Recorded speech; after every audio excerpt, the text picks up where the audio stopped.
Hadirin, jika pada segmen sebelumnya pertanyaan dibuat oleh tim panelis, maka di segmen ini dan segmen selanjutnya pertanyaan murni dari para calon presiden.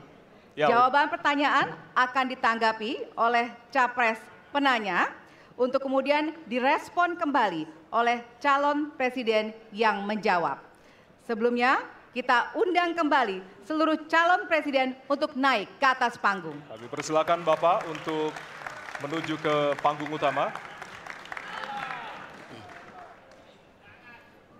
Ya, dan untuk segmen ini, kesempatan pertama akan diberikan kepada calon presiden nomor urut 1 untuk bertanya kepada calon presiden nomor urut 2. Dan waktu Bapak 1 menit dimulai dari sekarang. Terima kasih.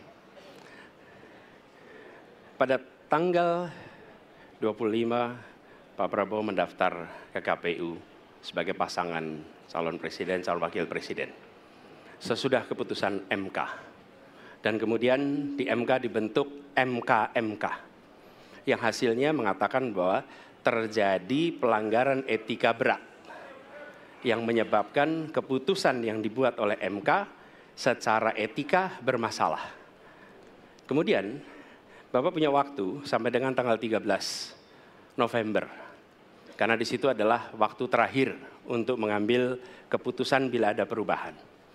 Sesudah Bapak mendengar bahwa ternyata pencalonan persyaratannya bermasalah secara etika, pertanyaan saya, apa perasaan Bapak ketika mendengar bahwa ada pelanggaran etika di situ? Baik, waktunya habis. Kami berikan kesempatan kepada calon presiden nomor urut 2 untuk menjawab selama 2 menit. Waktunya dimulai dari sekarang. Jadi Mas Anies ya memang suatu perkembangan politik itu ada beberapa segi perspektif ya. Jadi tim saya, para pakar hukum yang mendampingi saya menyampaikan bahwa dari segi hukum tidak ada masalah. Masalah yang dianggap pelanggaran etika sudah diambil tindakan dan keputusan ya waktu itu oleh pihak yang diberi wewenang, kemudian sudah ada tindakan dan tindakan pun itu masih diperdebatkan karena yang bersangkutan masih memproses. Tetapi intinya adalah bahwa keputusan itu final dan tidak dapat dirubah. Ya, saya laksanakan. Ya, dan kita ini bukan anak kecil, Mas Anies. Ya. Anda juga paham, ya. Sudahlah, ya. Sekarang begini, intinya rakyat yang putuskan, rakyat yang menilai. Kalau rakyat tidak suka Prabowo dan Gibran, nggak usah pilih kami, saudara-saudara sekalian. Dan saya tidak takut tidak punya jabatan, Mas Anies. Sorry ya. Sorry ya. Para penang, Mas Anies, saya tidak punya apa-apa. Saya sudah siap mati untuk negara ini. Baik. Waktu Anda habis, Bapak, dan selanjutnya kami persilakan kepada calon presiden nomor urut 1 untuk menanggapi jawaban dari calon presiden nomor urut 2. Waktu Bapak 1 menit. Dimulai dari sekarang. Fenomena ordal ini menyebalkan. Di seluruh Indonesia kita menghadapi fenomena ordal. Mau ikut kesebelasan ada ordalnya. Mau masuk jadi guru ordal. Mau daftar sekolah ada ordal. Mau dapat tiket untuk konser ada ordal. Ada ordal di mana-mana yang membuat meritokratik nggak berjalan. Yang membuat etika luntur. Dan ketika fenomena ordal itu bukan hanya di masyarakat, tapi di proses yang paling puncak terjadi ordal, maka rakyat kebanyakan, dan ini saya rasakan beberapa waktu yang lalu, beberapa orang guru berjumpa dengan saya dan mereka mengatakan, Pak, di tempat kami pengangkatan guru-guru itu mendasarkan ordal. Kalau tidak ada ordal, nggak bisa jadi guru, nggak bisa diangkat. Lalu apa jawabannya? Atasan saya bilang, wong yang di Jakarta aja pakai ordal, kenapa kita di bawah tidak boleh pakai ordal? Negeri ini rusak apabila tatanan Waktunya itu hilang. Habis. Ya. Sekarang kami berikan kesempatan kepada calon presiden nomor urut 2 untuk menanggapi tanggapan dari calon presiden nomor urut 1. Waktunya 1 menit dari sekarang. Mas Anies.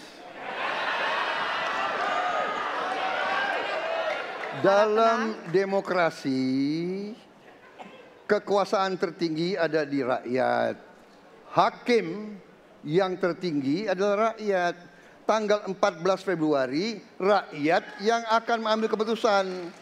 Kalau kami tidak benar, salah, berkhianat, rakyat yang akan menghukum kami. Waktu masih ada, Bapak? Sudah cukup? Baik, terima kasih.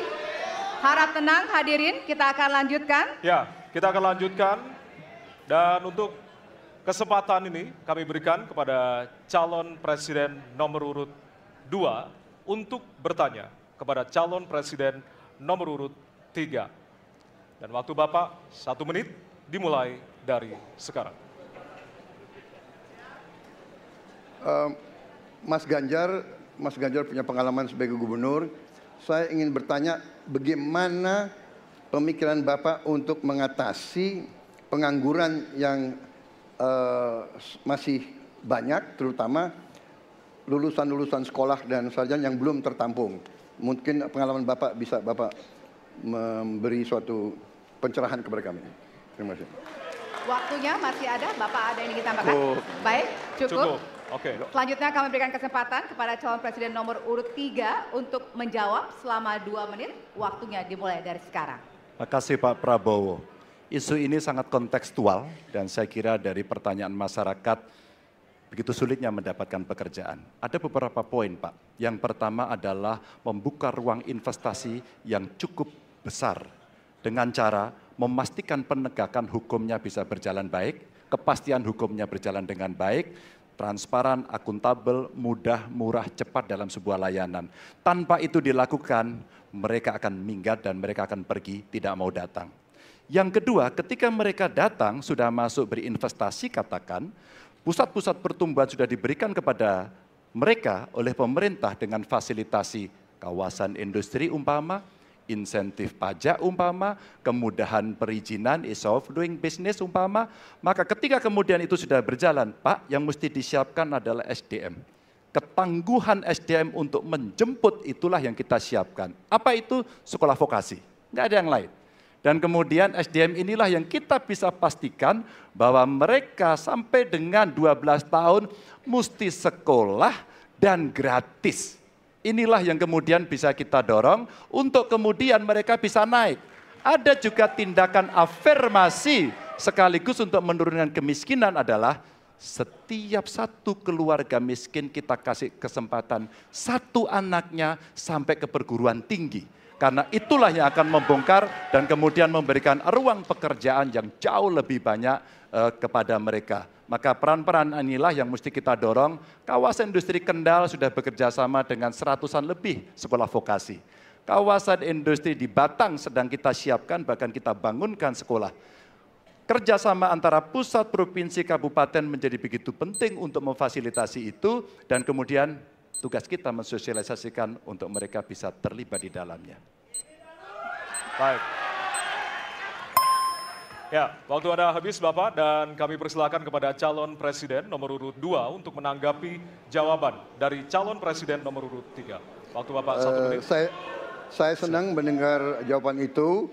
Berarti Bapak bisa mengakui prestasi pemerintah Jokowi dalam mengembangkan KEK semua, mendorong hilirisasi, menciptakan lapangan kerja, mengundang investor-investor ke Jawa Tengah untuk menciptakan pertumbuhan ekonomi yang bermutu dan berkelanjutan. Terima kasih. Ya.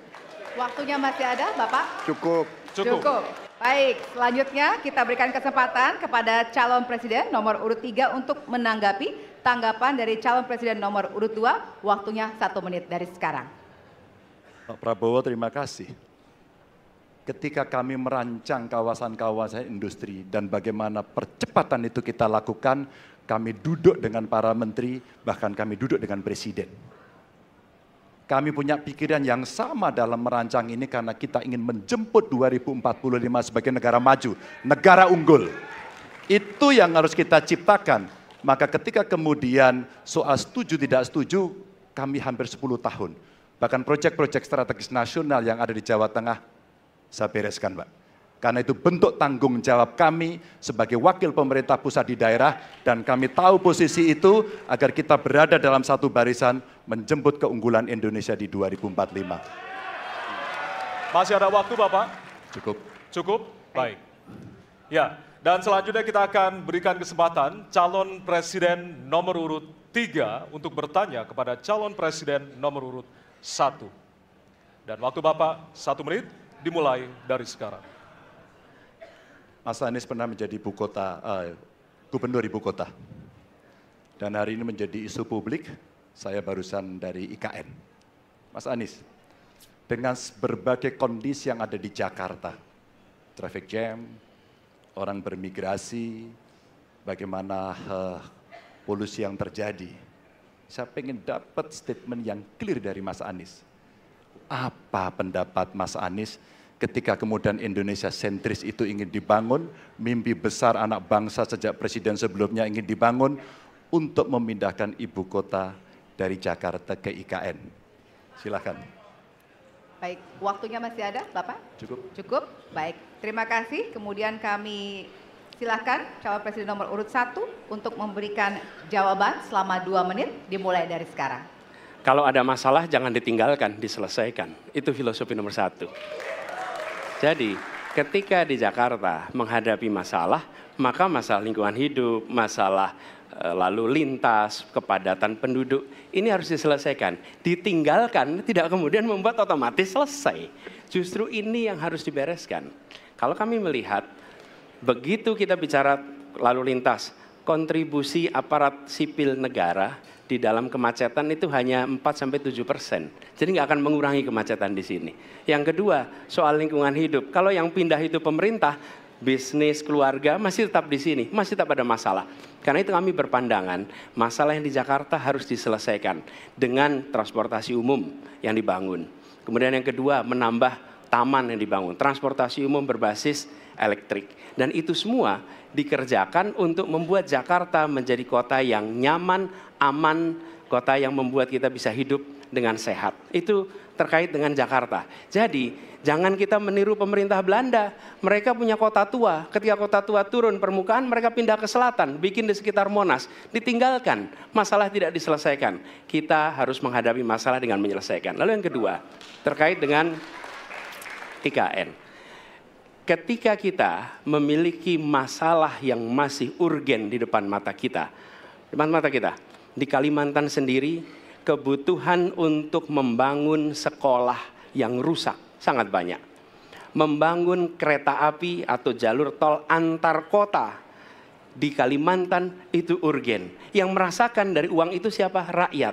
Sementara yang kita kerjakan hanya membangun tempat untuk aparat sipil negara bekerja, bukan untuk rakyat dan bukan pusat perekonomian. Baik. Ya, waktu Anda habis dan kami persilakan kepada calon presiden nomor urut 3 untuk menanggapi jawaban dari calon presiden nomor urut 1. Waktu Bapak 1 menit, disilakan. Apakah boleh saya simpulkan kalau begitu, Mas Anies dalam posisi yang oposisi terhadap beberapa kebijakan termasuk IKN, menolak IKN dilanjutkan. Terima kasih. Cukup Bapak? Cukup. Baik. Baik, selanjutnya kami berikan kesempatan kepada calon presiden nomor urut 1 untuk menanggapi tanggapan dari calon presiden nomor urut 3. Waktunya 1 menit dari sekarang. Inilah salah satu contoh produk hukum yang tidak melewati proses dialog publik yang lengkap. Sehingga dialognya sesudah jadi undang-undang. Dan ketika dialognya sudah undang-undang, siapapun yang kritis dianggap oposisi, siapapun yang pro dianggap pro pemerintah. Kenapa?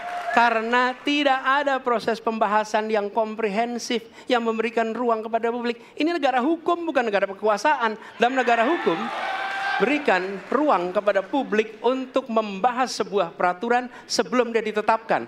Tapi ini nada-nadanya seperti negara kekuasaan, di mana penguasa menentukan hukum. Dan kemudian dari situ kita berdebat pro kon.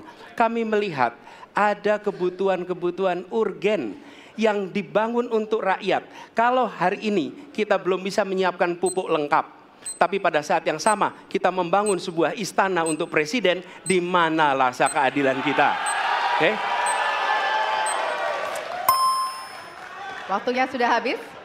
Ya, dan kami masih ada satu segmen lagi. Untuk itu kami persilakan kepada bapak-bapak untuk kembali ke tempat duduk masing-masing. Masih ada satu segmen lagi untuk bertanya dan juga saling menanggapi. Kami persilakan bapak-bapak untuk kembali ke tempat.